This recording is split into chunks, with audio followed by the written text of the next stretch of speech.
India Legal presents Courts Roundup.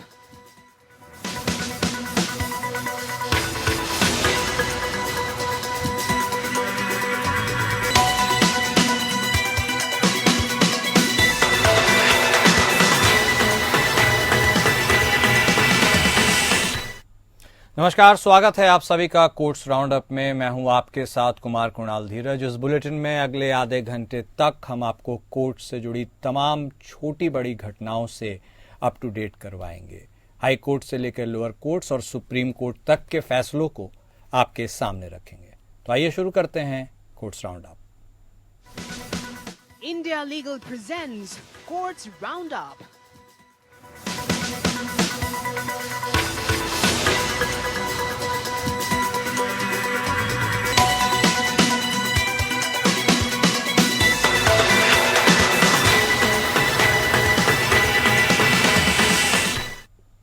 Nitish Katara हत्याकांड में 20 साल की सजा पूरी कर चुका आरोपी सुखदेव पहलवान की रिहाई की मांग के मामले में सुप्रीम कोर्ट में इसकी गूंज सुनाई दी है।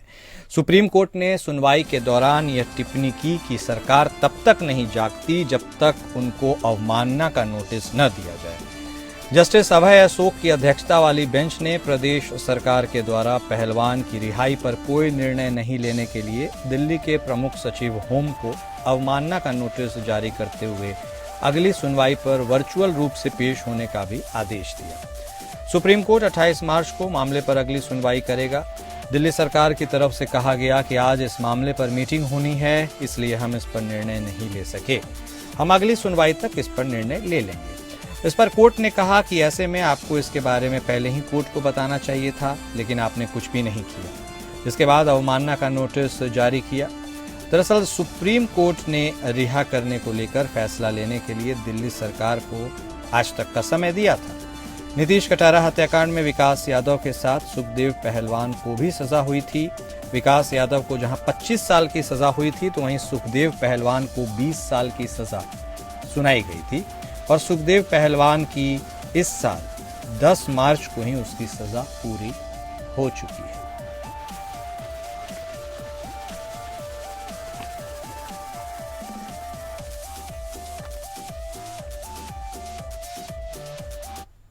कोलकाता के आरजी कर मेडिकल कॉलेज में हुए ट्रेनी डॉक्टर के साथ कथित बलात्कार और हत्याकांड के मामले में ट्रेनी डॉक्टर के माता पिता द्वारा दाखिल की गई अर्जी पर सुप्रीम कोर्ट ने कोई राय व्यक्त किए बिना उन्हें हाईकोर्ट जाने की अनुमति दे दी और कहा कि इस मामले में जो मांग करना है आप वहां कर सकते हैं और हाईकोर्ट के जज अपने विवेक से इस नई अर्जी पर फैसला लें। दरअसल पीड़िता के माता पिता ने इस मामले में दूसरे लोगों की भूमिका का पता लगाने के लिए आगे जांच की मांग करते हुए सुप्रीम कोर्ट में अर्जी दाखिल की थी। वहीं कलकत्ता हाई कोर्ट ने ट्रेनी डॉक्टर के माता पिता की अर्जी पर सुनवाई करते हुए कहा था कि सुप्रीम कोर्ट इस मामले पर सुनवाई कर रहा है, इसलिए आप पहले सुप्रीम कोर्ट से अनुमति लेकर आएं, जिसकी अनुमति आज कोर्ट ने दे दी। जबकि आरजी कर मामले पर सुप्रीम कोर्ट द्वारा सतह संज्ञान के मामले पर 13 मई से शुरू होने वाले हफ्ते में सुनवाई होगी।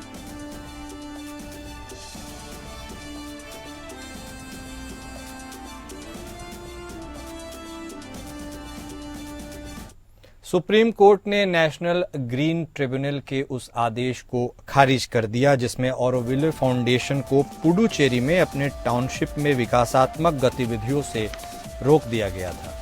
जस्टिस बेला एम त्रिवेदी और जस्टिस प्रसन्ना बी वराले की खंडपीठ ने अप्रैल 2022 में एनजीटी दक्षिणी क्षेत्र पीठ द्वारा पारित आदेश के खिलाफ ऑरोविले फाउंडेशन द्वारा दायर अपील को स्वीकार किया, जिसमें फाउंडेशन को पर्यावरण मंजूरी प्राप्त होने तक अपनी विकासात्मक गतिविधियों से रोक दिया गया था। फैसला सुनाते हुए जस्टिस त्रिवेदी ने कहा कि विकास का अधिकार स्वच्छ पर्यावरण के अधिकार जितना ही महत्वपूर्ण है। जस्टिस त्रिवेदी ने फैसला पढ़ते हुए कहा, विकास के अधिकार और स्वच्छ पर्यावरण के अधिकार के बीच एक सुनहरा संतुलन बनाते हुए सतत विकास की आवश्यकता है। न्यायालय ने पाया कि इस मामले में पर्यावरण संरक्षण से संबंधित किसी भी कानून का उल्लंघन नहीं हुआ है, इसलिए न्यायाधिकरण ने अधिकार क्षेत्र ग्रहण करने और निर्देश देने में बड़ी गलती की है, जो कानूनी रूप से अस्थिर थे। न्यायालय ने एनजीटी के निर्देशों को अधिकार क्षेत्र के बिना पारित और कानूनी रूप से अस्थिर बताते हुए खारिज कर दिया।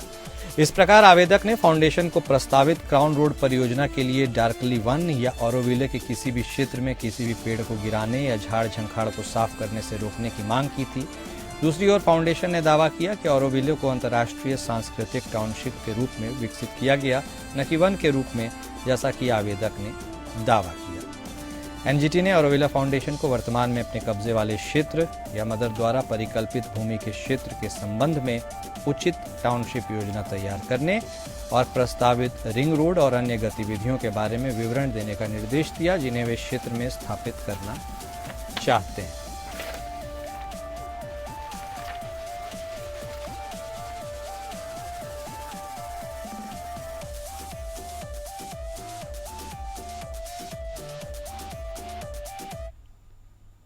सुप्रीम कोर्ट ने कच्छ के भुज में दर्ज 2023 के अवैध भूमि आवंटन मामले के संबंध में सेवानिवृत्त आईपीएस अधिकारी प्रदीप निरंकरनाथ शर्मा की जमानत खारिज की है। शर्मा पर कच्छ जिले के तत्कालीन कलेक्टर के रूप में मौद्रिक लाभ के लिए सरकारी भूमि के कथित अवैध आवंटन के लिए भ्रष्टाचार और आपराधिक विश्वासघात का आरोप है। उनके खिलाफ 2023 में दंड प्रक्रिया संहिता 1973 की धारा 439 के तहत एफआईआर दर्ज की गई थी, जो भारतीय दंड संहिता की धारा 409, 217, 120 बी, 114 और भ्रष्टाचार निवारण अधिनियम की धारा 7 भाग सी के तहत दंडनीय अपराध के लिए CID crime border zone police station में दर्ज एफआईआर के संबंध में नियमित जमानत के लिए थी। जस्टिस विक्रम नाथ और जस्टिस संदीप मेहता की खंडपीठ ने आदेश पारित किया। हमें आदेश में हस्तक्षेप करने का कोई उचित कारण नहीं मिला, तदनुसार अपील खारिज की जाती है। जस्टिस दिव्येश जोशी ने शर्मा की याचिका खारिज करते हुए कहा था, यह ध्यान देने योग्य है कि हाल के दिनों में देश में सामाजिक आर्थिक अपराधों में वृद्धि हुई। ये ऐसे अपराध हैं जो केवल व्यक्तिगत लाभ के लिए किए जाते हैं। निम्नलिखित परिस्थितियों में व्यक्ति बहुत प्रभावशाली है और मामले को गुमराह करने की पूरी संभावना है, इसलिए ऐसे मामलों में जमानत नहीं दी जानी चाहिए। जमानत आवेदन की अनुमति अपराध की प्रकृति और संबंधित परिस्थितियों पर निर्भर करती है।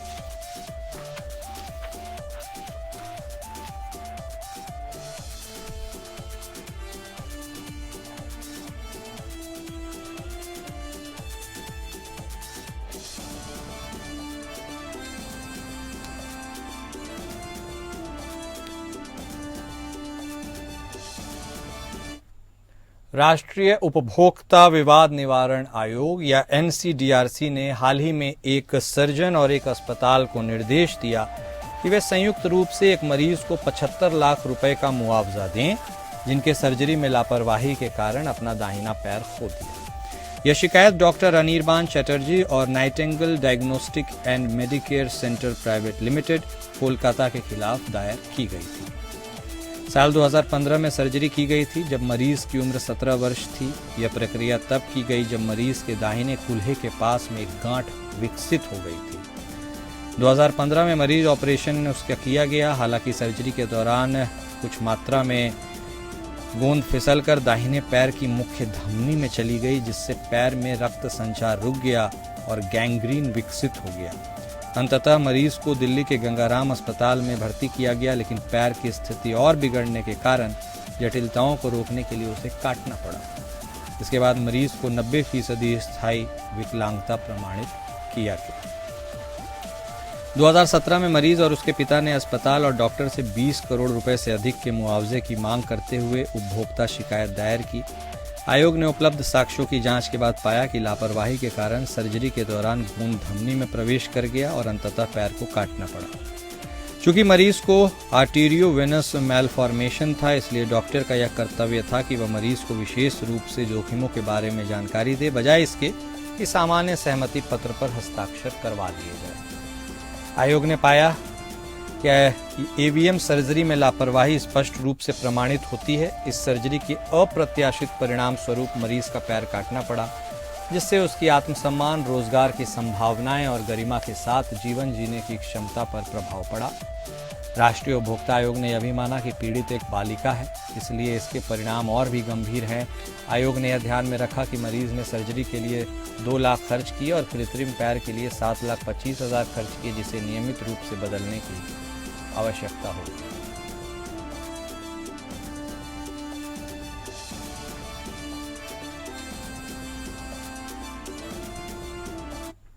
सुप्रीम कोर्ट ने विकिपीडिया फाउंडेशन द्वारा दिल्ली हाई कोर्ट द्वारा पारित आदेश के खिलाफ दायर याचिका पर नोटिस जारी किया, जिसमें विकिपीडिया के खिलाफ समाचार एजेंसी एशियन न्यूज इंटरनेशनल द्वारा शुरू की गई मानहानि की कार्यवाही से संबंधित चर्चाओं और विकिपीडिया पेज को हटाने का निर्देश दिया गया था। जस्टिस अभय अशोक और जस्टिस उज्जवल भुइयां की खंडपीठ ने सुनवाई के दौरान हाईकोर्ट के निर्देश और इस टिप्पणी के बारे में चिंता व्यक्त की कि सामग्री चल रही अदालती कार्रवाई में हस्तक्षेप करने के बराबर है।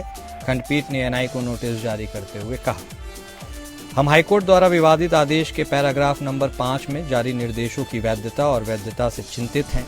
नोटिस 4 अप्रैल को वापस किया जाना है। आपत्तिजनक आदेश में दिल्ली हाईकोर्ट के चीफ जस्टिस मनमोहन, जो अब सुप्रीम कोर्ट में जस्टिस हैं, और जस्टिस तुषार राव गेडेला की खंडपीठ ने एशियन न्यूज इंटरनेशनल बनाम विकिमीडिया फाउंडेशन टाइटल वाले विकिपीडिया पेज को हटाने का निर्देश दिया। हाईकोर्ट ने पृष्ठ पर की गई टिप्पणियों पर आपत्ति जताई, जिसे उसने प्रथम दृष्टया अवमाननापूर्ण पाया, विशेष रूप से एक बयान जिसमें एक जज ने भारत में विकिपीडिया को बंद करने का आदेश देने की धमकी दी थी। सुप्रीम कोर्ट में विकिपीडिया और की ओर से पेश सीनियर एडवोकेट कपिल सिब्बल ने तर्क दिया कि यह मुद्दा गंभीर है और तर्क दिया कि हाईकोर्ट ने मानहानि पर कोई निष्कर्ष निकाले बिना आदेश पारित कर दिया। जस्टिस ओक ने केवल इसलिए सामग्री हटाने के आदेश के बारे में चिंता व्यक्त की क्योंकि इसमें न्यायालय की टिप्पणियों की आलोचना की गई। उन्होंने कहा, अगर अवमानना की बात हो और अवमानना नोटिस के आधार पर साबित हो जाए तो हम समझ सकते हैं। कोई अवमानना को खत्म करना चाहता है, इसलिए वह उस सामग्री को हटा देता है। लेकिन किसी को यह कहना कि वह कुछ हटा दे क्योंकि न्यायालय ने जो किया है उसकी कुछ आलोचना हो रही है, यह सही नहीं हो सकता।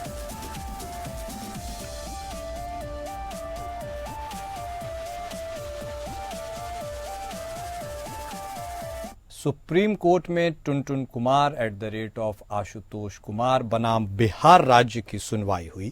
केस में राजीव लोचन पर याचिकाकर्ताओं और अन्य आरोपियों ने उनके घर की बाउंड्री वॉल बनाते समय हमला किया। एफआईआर के अनुसार याचिकाकर्ता नंबर 1 टुनटुन कुमार और एक सह आरोपी बब्बन सिंह ने राजीव को लाठी से मारा, जिससे उन्हें गंभीर चोटें आई। याचिकाकर्ताओं ने दावा किया कि उन्हें झूठे मामले में फंसाया गया है और यह एक साधारण मारपीट का मामला है। उन्होंने एफआईआर दर्ज करने में 2 दिन की देरी की ओर भी इशारा किया। हालांकि राज्य ने जमानत का विरोध किया, यह कहते हुए कि चोटें गंभीर हैं और याचिकाकर्ताओं का नाम एफआईआर में शामिल है। कोर्ट ने आरोपों की गंभीरता को देखते हुए टुनटुन कुमार की जमानत याचिका खारिज की। याचिकाकर्ता नंबर 2 रामचंद्र पटेल की जमानत मंजूर की गई क्योंकि उनका केस में कोई सीधा रोल नहीं था और उनका रिकॉर्ड साफ है। प्रधान न्यायाधीश श्री संजीव खन्ना ने कहा, हम पहले ही सर पर फ्रैक्चर पर चर्चा कर चुके हैं। आप किसी के सिर पर फ्रैक्चर का आरोप लगाकर यह नहीं कह सकते कि कुछ नहीं है और कृपया अग्रिम जमानत दे दीजिए। केस की पूरी जानकारी हमें देंगी Anjali Tomar, India legal researcher हैं और इस केस को करीब से फॉलो कर रही हैं। स्वागत है अंजलि आपका।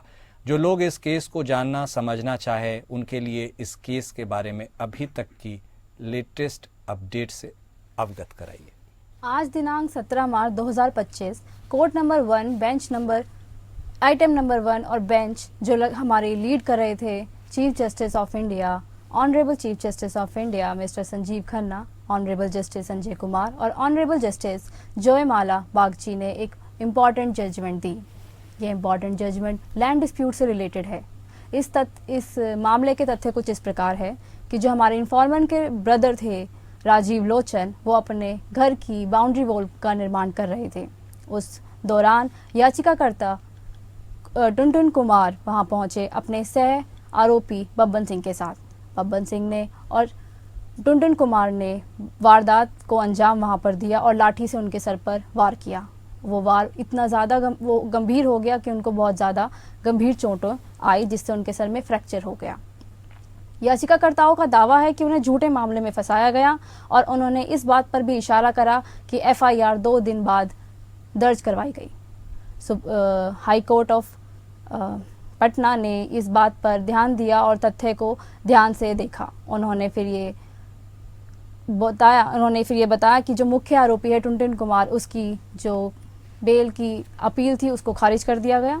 लेकिन इस बात से नाखुश होकर टुनटुन कुमार ने सुप्रीम कोर्ट में ये चीज़ बोली कि भाई मुझे बेल चाहिए। लेकिन सुप्रीम कोर्ट ने अपने ये बात करी कि किसी व्यक्ति को गंभीर रूप से तुम चोट पहुंचाकर तुम ये नहीं कह सकते कि हमें बेल ग्रांट करो। उन्होंने ये बताया कि किसी भी व्यक्ति को गंभीर चोट देने के बाद अगर कोई व्यक्ति बेल की मांग करता है तो वह न केवल अनैतिक है, इसके साथ साथ वह गैर संवैधानिक भी घोषित होगा। Thank you. बहुत शुक्रिया अंजलि हमारे साथ जुड़ने के लिए और इस केस से रिलेटेड तमाम जानकारी देने के लिए।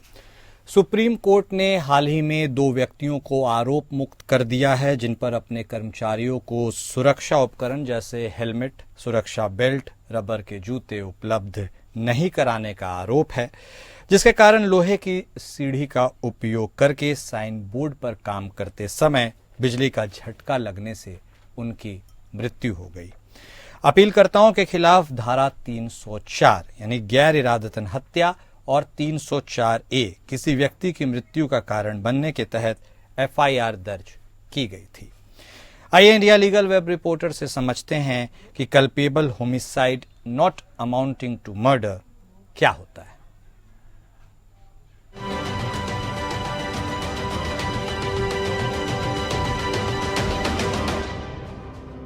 अंधाधुन से लेकर नो वन किल्ड जेसिका तक, इन सब फिल्मों का प्लॉट कल्पेबल होमिसाइड के आसपास घूमता है।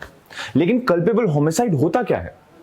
किसी भी ऑफेंस के लिए मेंस रिया यानी रॉन्गफुल इंटेंशन और एक्टस रियस यानी रॉन्गफुल एक्ट का होना जरूरी होता है। जब किसी की जान लेने का एक्ट मेंस रिया यानी रॉन्गफुल इंटेंशन या नॉलेज के साथ किया जाए तो उसे कल्पेबल होमिसाइड कहते हैं। अगर ये इंटेंशन ना हो तो वही culpable homicide not amounting to murder बनता है। भारतीय न्याय संहिता 2023 इसे 3 डिग्रीज में डिवाइड करता है। सेक्शन 101 यानी मर्डर, सेक्शन 100 यानी culpable homicide not amounting to murder, जो सेक्शन 103 और 105 के अंडर पनिशेबल है। यह समझना बहुत जरूरी है कि हर मर्डर कल्पेबल होमिसाइड होता है, पर हर कल्पेबल होमिसाइड मर्डर नहीं होता। सुप्रीम कोर्ट ने Yuvraj Laxmilal Kanther and another versus state of Maharashtra 2023 में ये डॉक्ट्रिन एक्सप्लेन किया, जिसमें 2 लोगों को मर्डर चार्जेस से फ्री कर दिया गया था क्योंकि उन्होंने जानबूझकर वर्कर्स की मौत नहीं कराई थी। ऑनरेबल जस्टिस ओका एंड ऑनरेबल जस्टिस भुयान की बेंच ने ट्रायल कोर्ट का फैसला रद्द करते हुए कहा है कि एपेरेंट्स के पास डेथ कॉज करने की ना रिक्वायर्ड नॉलेज थी और ना ही इंटेंशन। ऐसे और लीगल अपडेट्स के लिए फॉलो करें इंडिया लीगल को।